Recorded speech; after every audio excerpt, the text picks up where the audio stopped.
피리를 불어도 춤추지 아니하는 세대. 무슨 말씀인가? 예수님께서 친히 하신 말씀이기 때문에 다른 모든 성경의 말씀을 우리가 긴장하며 묵상해야 하지만, 왠지 예수님이 친히 말씀하셨다면은 더 이렇게 마음이 가는 것은 뭘까요? 오늘 그 말씀 가운데 예수님이 말씀하신 내용입니다. 저희가 어렸을 때는 놀이문화가 그렇게 많지 않았어요. 뭐 컴퓨터가 없었던 건 당연하죠. 기계조차 뭐 그렇게 집안에 기계가 뭐가 있었는가? 뭐 좀 있는 집에서 라디오가 좀 있었고요. 뭐 기계라고 하면 탈곡기 정도 그렇게 있었던 게 기억이 나는데요. 그런 문화 속에서는 그 일과라고 하는 것이 참 단순했습니다. 특별히 저는 어린 시절을 주로 제 할아버지가 계시던 군산 그 평야지대에 있었는데요. 농경 문화 속에 있었죠. 농한기가 되면은 정말 할 게 없어요. 정말 그저 어르신들이 일과 가운데 그래도 할 수 있었던 것은 마실 가는 것, 뭐 어머니들이 모여서 이야기 나누는 집이 있었고, 어르신들이 모여서 또 뭐 장기를 두든지 뭐 그랬던 곳이 있었고, 그래서 야 우리 집에 오늘 어르신들이 모여 있대. 그러면 너네 집 말고 우리 집 가서 놀자. 뭐 이렇게 해서 아이들은 또 따로 이렇게 모이고 했습니다. 그러다가 누구네 집에 잔치라도 벌어지면은 그것은 그 집의 잔치가 아니라 동네 잔치였습니다. 뭐 이 잔치라고 말하는 것은 대표적으로 이제 결혼식이죠. 결혼식 하면은 온 동네 사람들이 모여서 음식도 다 같이 하고, 그때 이제 좀 횡재하는 친구들이 있어요. 누구냐면은 그 엄마가 그 잔치집에 음식을 준비하는 요원으로 발탁된 집은 그 아이가 이제 그날은 아주 횡재하는 거예요. 그런 친구들도 괜히 그 친구를 따라서 음식을 준비하는 그 마당 한켠에 거기를 이제 어슬렁 하죠. 그러면은 엄마 눈에 왜 이 자꾸 왔다 갔다 하는 게 보이잖아요. 그러면 처음에는 야 가서 놀아 뭐 이렇게 막 호통을 쳐요. 그래도 우리가 누굽니까? 뭐 빈손으로 돌아가지 않는 입이잖아요. 그래서 조금 더 이제 버팁니다. 버티면서 좀 이렇게 좀 칭얼대기도 하면은 으이그 저는 빨리 가 그러면서 이 뭐 전이라도 하나 이렇게 손에다 딱 쥐어줘요. 그러면은 이제 그걸 전을 쥐어받은 놈은 이제 또 얼굴이 화색이 돼서 이제 물러가죠. 그러면은 그 친구를 또 우르르 따라가는 또 친구들이 있어요. 저도 그 중에 하나였는데, 따라가면 그래도 한 입이라도 얻어먹으니까. 참 그런 잔치가 우리 동네 잔치였습니다. 그 어르신들, 내가 이 문화권에서 어떻게 살아야 될지 사실은 학교에서 배운 것보다는 그 동네의 이 사람들의 삶의 모습에서 저희들이 많이 배웠어요. 이제 가면 언제 오나, 이게 사람이 죽으면은 그렇게 끝없는 이별이 되는구나.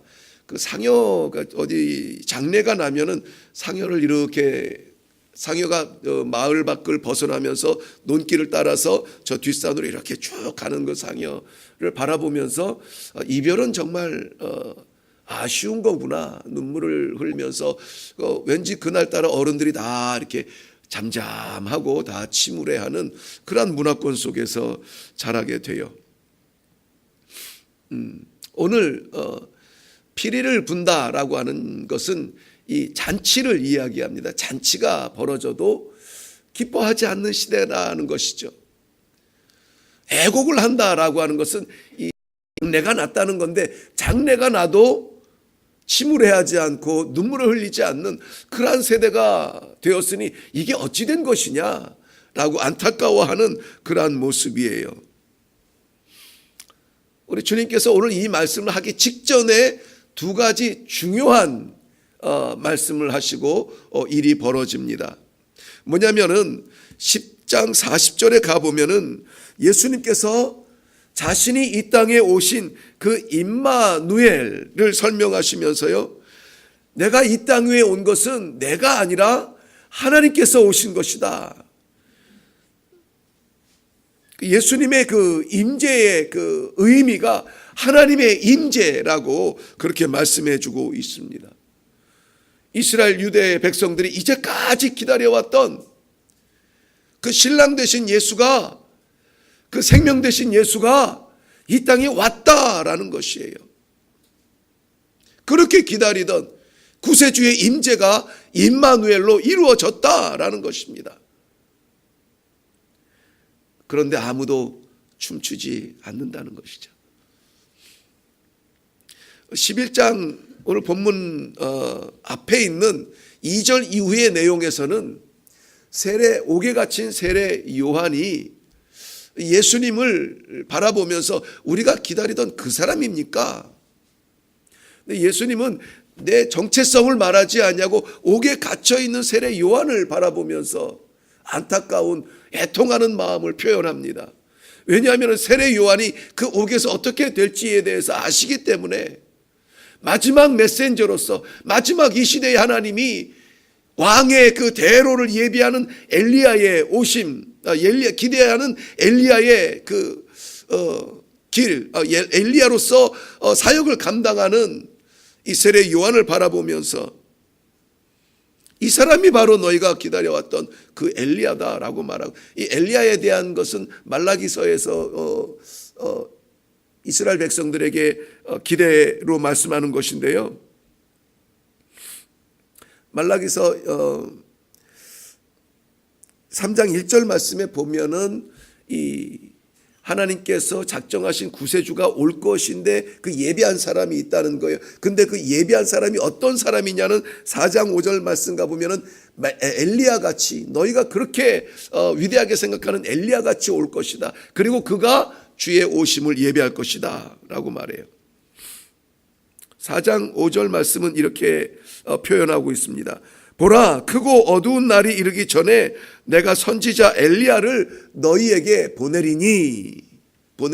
그래서 이스라엘 사람들은 사실은 그 메시아 심판주 오시기 전에 엘리야라고 하는 이 존재를 기다리고 있었거든요.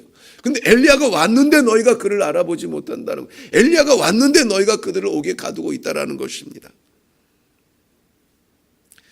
그리고 나서 오늘 이 말씀, 귀 있는 자는 들을지어다. 메시아가 왔는데도 너희가 잔치하지 아니하고 엘리야가 왔는데도 너희가 통곡하지 아니하는 이 세대를 향하여서 예수님께서 말씀하는 것입니다. 무슨 말이에요? 메시아가 왔는데 잔치에 춤추지 않아. 마지막 시대라고 하는 이 심판주로서 그리스도가 왔는데 너희가 애통해하지 않아. 반응이 없는 시대가 되었다는 겁니다. 반응이 없는 시대. 무감각해졌다는 거예요. 왜 백성들은 그렇게 기다려왔을지도 모르는, 기다려왔던 메시아에 대한 소식이 들렸는데도, 내가 그러라 말씀하는데도 그를 인정하지 아니하고 마음의 무관심으로 문을 닫아버렸을까요? 왜 주의 길을 예비하는 세례 요한의 그 음성을 듣고도 회개하지 아니하며 가슴치지 않았을까요? 하나님을 바라던 눈들이 이 세상의 문화 속에 갇혀버리게 되었습니다. 그 당시는 알렉산더 대왕의 등장, 세계의 문화가 바뀐 그러한 시대였습니다. 헬라 문화는 그 대제국을 이루어가면서 그 넓은 땅을 지배하기 위해서, 통치하기 위하여서 각 땅마다 섬기는 그러한 각자의 우상들을 인정해주고, 그 우상들의 가장 윗자리에 자신들의 우상의 신전을 세워가면서, 이보다 더 큰 신이 있어? 이보다 더 큰 신전을 보았어? 이보다 더 큰 화려한 신전을 보았냐고 마치 자랑하듯이 신전을 섬기며 나아가던 때입니다. 그것들을 바라다 보니까는 이거 우리가 세웠던 거 최고인 줄 알았는데 이거 별거네. 눈으로 보이는 것들의 마음을 빼앗기 시작했습니다. 그러나 그들이 눈에 보이는 것에 빼앗기기 전에 마음에 새겼던 것들을 기억해야만 했습니다.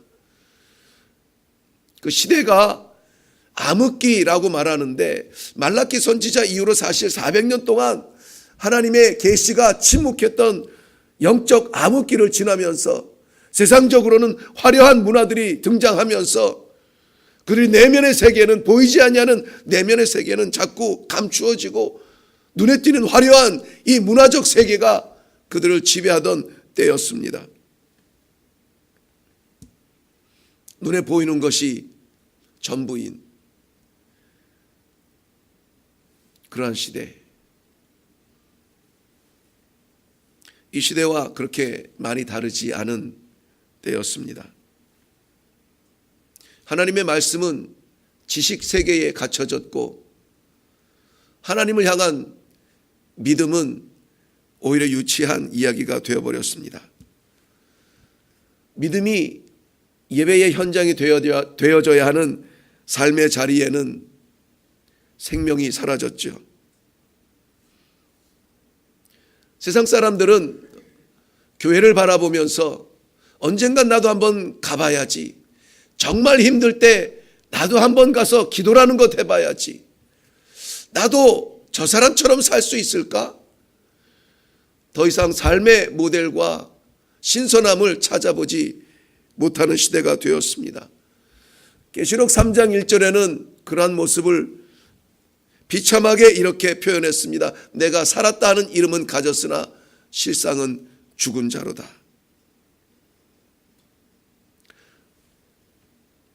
복음을 전한다는 것, 전도라고 하는 것은 한 사람 예수 그리스도의 오심으로 말미암아 죄의 사슬이 끊어지고 축복에서 자유가 된 그 축복을 증거하는 삶입니다.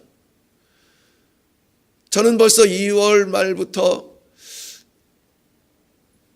계속되는 주일마다 이 전도에 대해서 말씀을 나누고 있습니다. 아무쪼록 이 5월까지는 우리 교회가 이 전도에 집중하고 생명을 나누며 그리스도의 복음을 우리 가정에 최소한 선포해 보자고 집중하고 있습니다.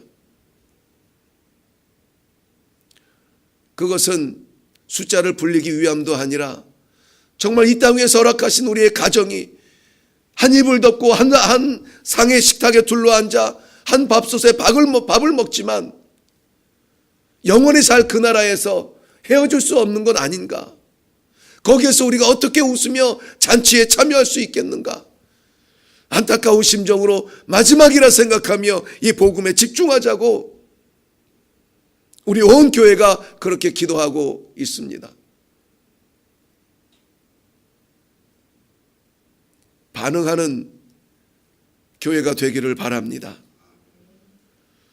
전도는 한 사람 그 복음 때문에 매이고 복음 때문에 묶이고 복음 때문에 어렵고 복음 때문에 땀을 흘리는 그 사람으로 인하여서 생명이 주장하는 시기가 되는 겁니다.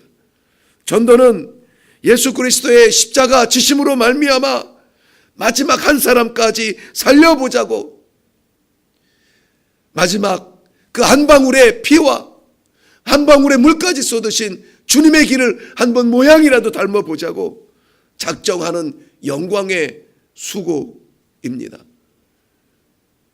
전도는 치러야 되는 행사 기간이 아니라 전도는 생명 한 호흡이라도 더 불어보자고 인공호흡하듯 달려드는 마지막 열정일 수도 있습니다.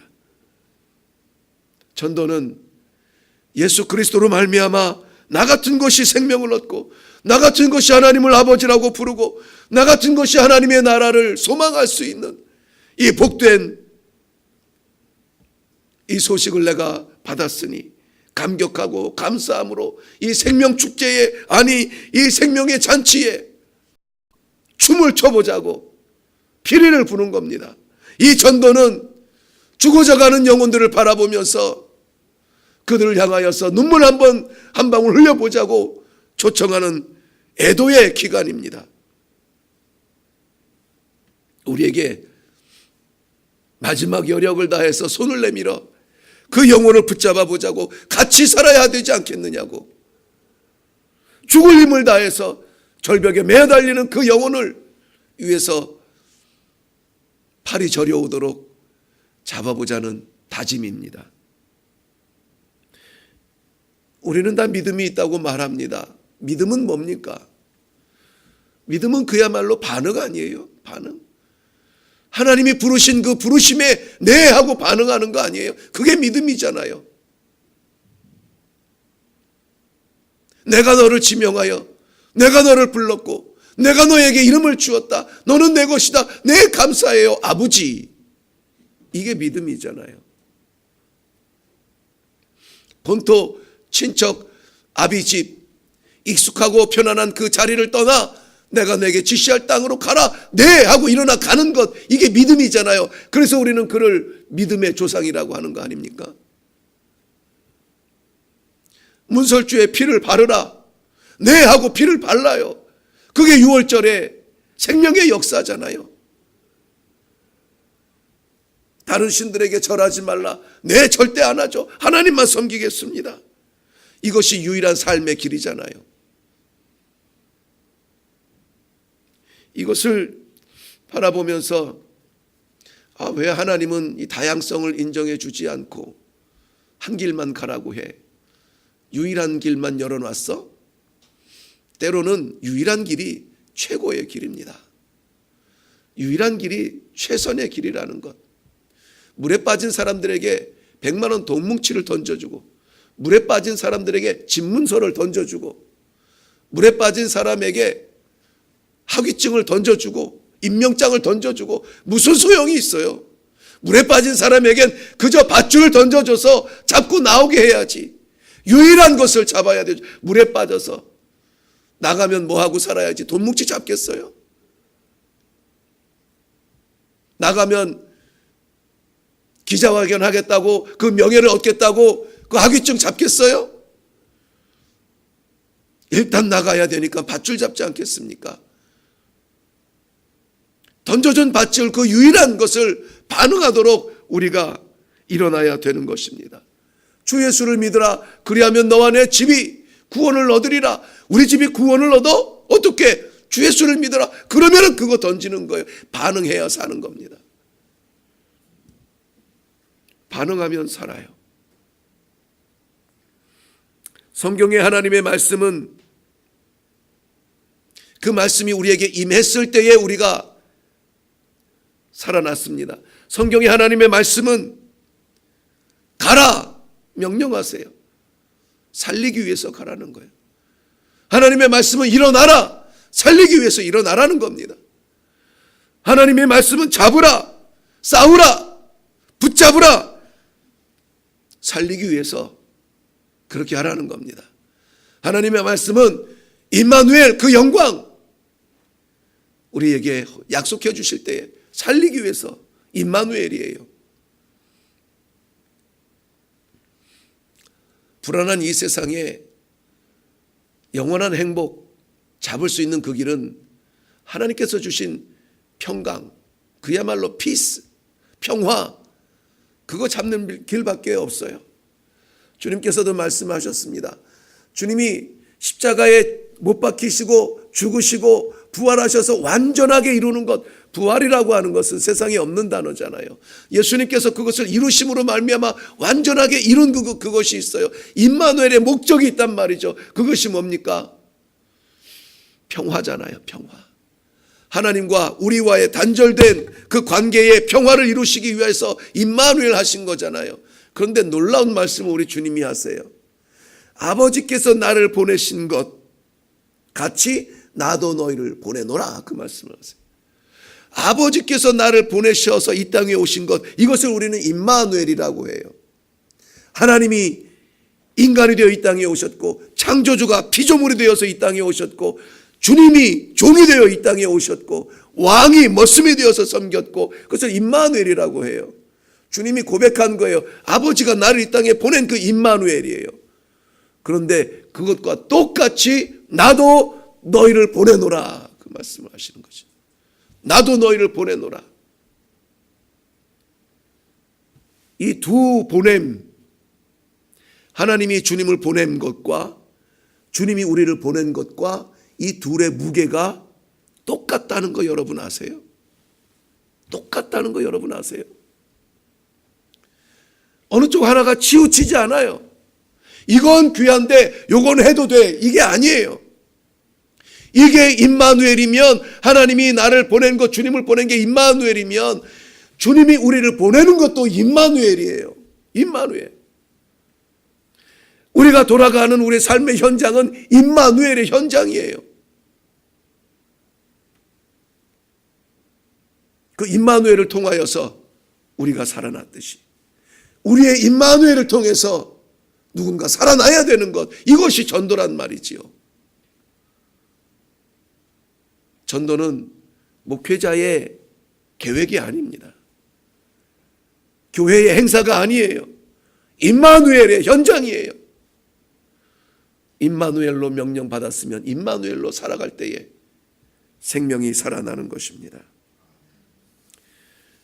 이렇게 생명 살리는 임마누엘의 길이 우리는 전도라는 순종으로 나아가는 겁니다. 전도는 영적인 반응이에요. 전도는 마치 우리가 전도지 들고 누구에게 나아가는 우리 이 몸뚱아리 가진 우리가 행동하는 것 같지요. 아무리 100날, 100일, 100시간, 100명에게 영혼 없이 몸뚱아리만 가서 외쳐보세요. 그 안에 생명이 자랍니까? 그 영혼들을 바라보면서 기도하면서 전도하면서 눈물이 흐릅니까? 흐를 일이 없어요. 영이 살아서 움직일 때에 생명이 살아나고 우리 하나님 기쁨의 눈물이 흐르고 죽어져가 반응하지 아니하는 영혼들을 보면서 안타까움의 눈물이 흐르고 영이 살아서 움직인다면 반드시 열매가 있습니다. 영혼이 반응해야 전도입니다. 그래서 전도대회 하면 막 써붙이고 막 으쌰으쌰하고 그 전에 지금 한 달 동안 먼저 깊은 기도의 자리에서 기도하고 있는 겁니다. 영혼이 반응할 때까지. 영혼이 반응하지 아니하면 몸뚱아리 아무리 움직여봤자 우리가 세상 문화만큼 화려하게 사람들 모으겠어요? 세상의 식당만큼 우리가 화려한 건 먹이겠어요? 영혼이 반응하는 그러한 전도. 예수님께서도 마가복음 1장 38절 말씀에 사람들이 주를 찾아 모여들어 가만히 있어도 예수님은 그 많은 군중 가운데서 높임받을 수가 있었어요. 근데 예수님의 임마누엘의 모습을 이렇게 스스로 말씀하세요. 가자. 우리가 가까운 다른 마을로 가자. 거기서도 전도해야 되겠다. 내가 이를 위하여 왔노라. 내가 이것 때문에 왔노라. 예수님의 오심을 우리는 많은 표현을 할 수 있어요. 예수님이 왜 오셨어요? 십자가지로 오셨고, 예수님이 왜 오셨어요? 생명주로 오셨고, 예수님이 왜 오셨어요? 사랑의 본을 보이기 위해서 오셨고, 고상한 말들이 있지만 예수님이 친히 자기가 온 이유를 말씀한 것은 여기가 유일한데요. 가자. 우리가 거기서도 전도해야 하리니 이를 위하여 내가 왔노라. 예수님의 오신 이유가 전도라는 것입니다. 지금 이 시절에 우리가 집중하여서 기도해야 될 것은 전도를 위해서 기도해야 합니다. 바울과 실라가 옥에 갇혔을 그 상황에도 찬송과 기도, 그때 옥문이 열렸는데요.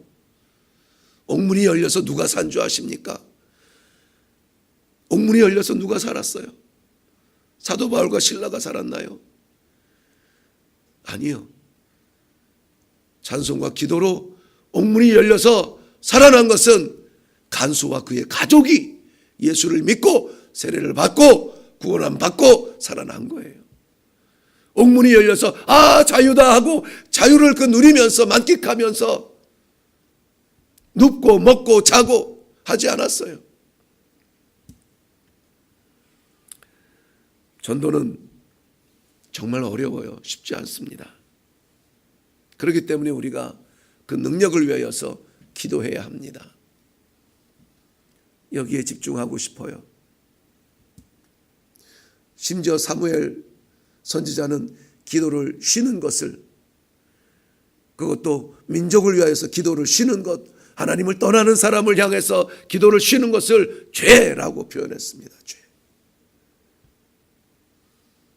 이 전도를 위하여서 우리가 일어나야 될 것 같아요. 집중해야 될 것 같아요.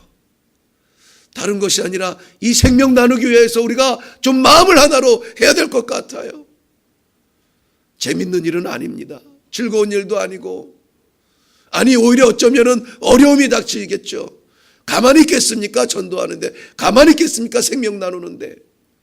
힘든 일도 생기고, 방해도 생기고, 없던 약속도 생기고, 가정의 일도 생기고. 우리의 의지로 이길 수 있는 것이 많지 않습니다. 그렇기 때문에 우리의 능력을 얻을 수 있는 기도 가운데 나아가 주여 살려주옵소서, 주여 일으켜 주옵소서, 주여 사용하여 주옵소서.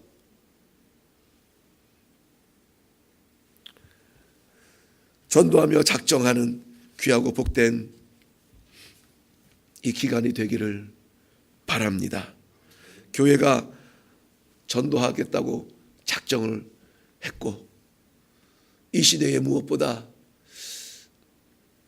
이 가정의 구원을 위하여서, 제가 신방하면서도 듣는 말씀입니다. 나누는 기도의 제목들이에요. 오랫동안 했어요. 정말 10년, 20년 했어요. 애쓰는데 아직까지 안 됐어요. 그렇다고 그만둡니까?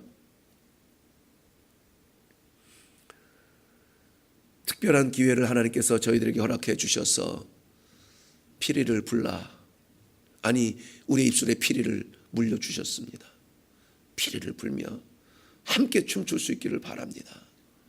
죽어져가는 영혼들 바라보면서 애통한 마음이 없이, 나는 살았으니까 여유를 가질 수가 없습니다. 아무쪼록 우리 리리교회가 부르시는 하나님의 음성에 반응하는 성도들이 되기를 바랍니다. 알겠습니다, 하나님. 알겠습니다. 내가 급하고 내가 지금 당장에 발등에 불이 떨어졌는데 알겠습니다, 하나님. 기도부터 시작하죠. 우리 영적 반응이 일어나서 이번 전도대회를 통하여서 우리의 온 가족들이 반드시 함께 앉아 예배드릴 수 있는 그날이 반드시 이루어지고, 애쓰고 힘쓰고 노력하며 기도 가운데 나아갈 수 있기를 주님의 이름으로 축원합니다. 기도하겠습니다. 살아계신 아버지,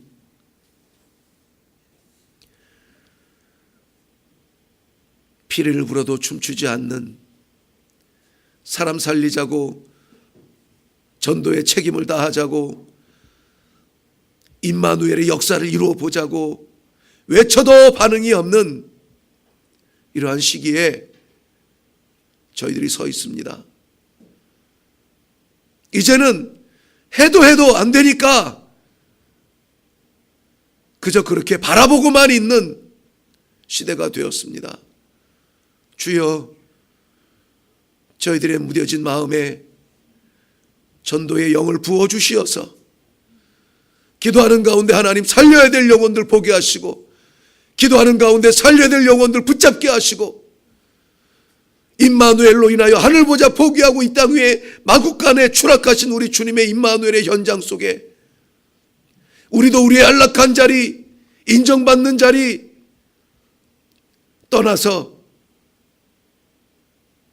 곤란하고 어려운 자리일지라도 그 자리까지 추락하여 생명 건진다면 임마누엘이라 찬송하겠습니다. 다짐하는 성도들 발자취가 되게 하여 주시옵소서. 이 전도의 기간을 통하여서 새벽 이슬처럼 나오는 생명의 영혼들 바라보시는 하나님의 기쁨을 위하여 우리가 최소한 내 자신을 드릴 수 있는 결단이 있게 하여 주시옵소서. 역사를 이루실 하나님 감사드리옵고 예수님의 이름으로 기도하옵나이다.